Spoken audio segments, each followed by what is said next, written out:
Hello, it's Brian here, and today I'm going to talk about a compilation double LP that I recently received as a gift.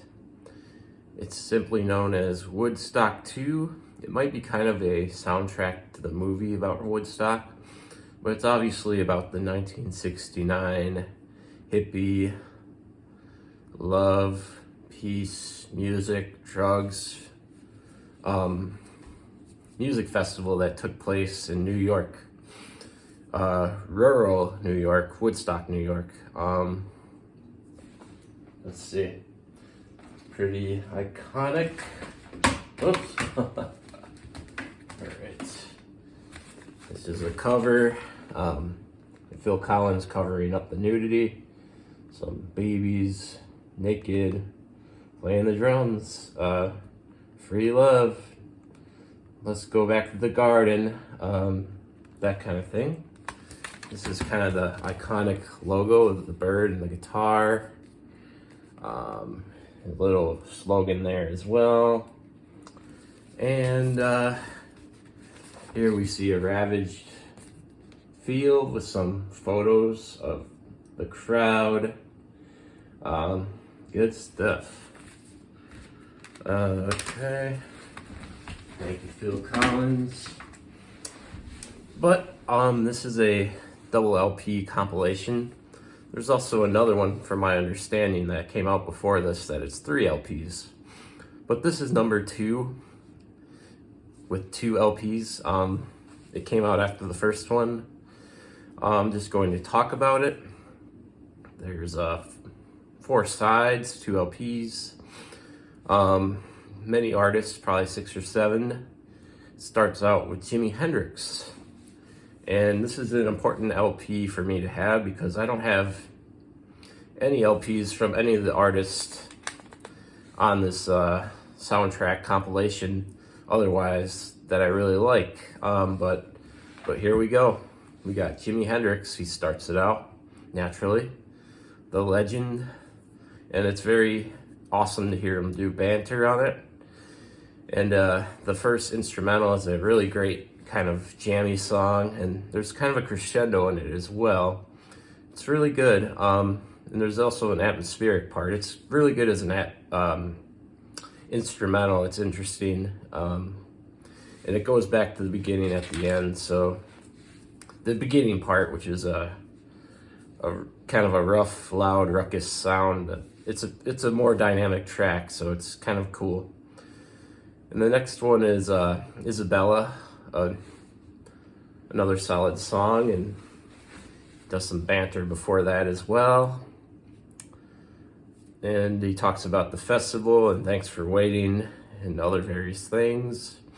But the last track is, I don't remember what it's called, but it's similar to Hear My Train Comin', and it's a longer blues piece, and it's another solid selection. I enjoy it. I remember it because I had a Jimi Hendrix blues compilation, and this song basically opened and closed the record. There's an acoustic version and there's the electric jammy version at the end. And then the next artist, I think, is what was it? Maybe Hendrix is the whole LP. Whole side, but let's see, I don't remember. Yep, it's all Hendrix, but then it goes to Jefferson Airplane on the second side of the first LP. This is a very welcome band to have on there. They're definitely the most psychedelic band and pretty rockin', but kind of artsy as well, so it's very cool to have their tracks. The track from Paul Kantner that he leads is pretty dynamic and interesting. It slows down and then it speeds up, and there's also something kind of subversive and visceral about their performances that I like about Jefferson Airplane, and the next track exemplifies it as well. The more Grace Slick started track. I highly enjoy the Jefferson Airplane songs.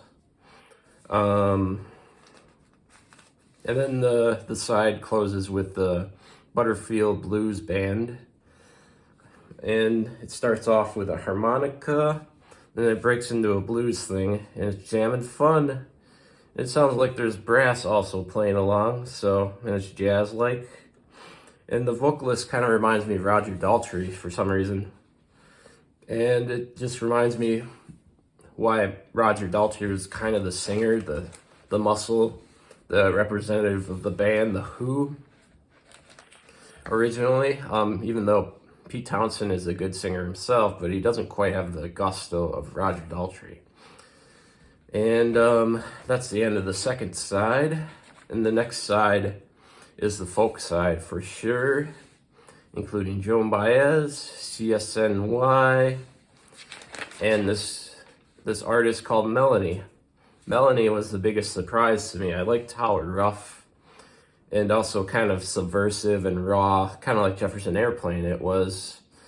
And it almost sounded like power chords, and it was kind of like just a ravaged, interesting song, and I just highly enjoyed it. I wasn't expecting it. I never heard of Melanie, so it was cool to find that.